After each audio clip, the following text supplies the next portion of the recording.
Après un mois passé à la tête d'une entreprise, les premières mesures sont lancées. Le nouveau dirigeant espère des victoires rapides destinées à renforcer la confiance de ses collaborateurs, mais également à symboliser le changement.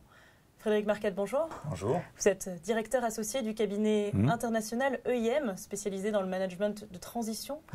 Comment pouvez-vous garantir que les résultats seront au rendez-vous ?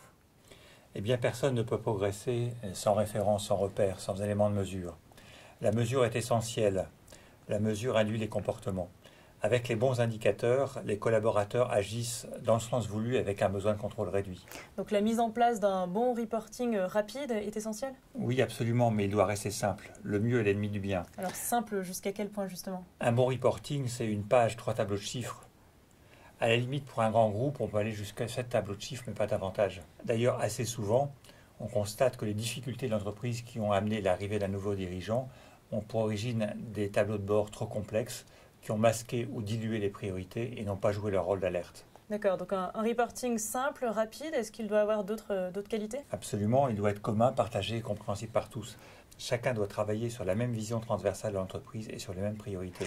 Et alors un reporting, est-ce que c'est aussi beaucoup d'éléments financiers ? Pas uniquement, les collaborateurs comprennent mieux des indicateurs opérationnels qui sont plus directement reliés à leur travail de tous les jours. En fin de compte, les performances financières sont bien le résultat des performances opérationnelles. Et est-ce qu'un bon reporting, c'est suffisant pour impulser le changement et mettre l'entreprise sur une nouvelle voie ? Non, bien sûr. Le dirigeant doit également définir des responsabilités et suivre à la semaine l'avancement des projets, des réalisations des projets. L'échéance budgétaire est totalement insuffisante en la matière. D'accord.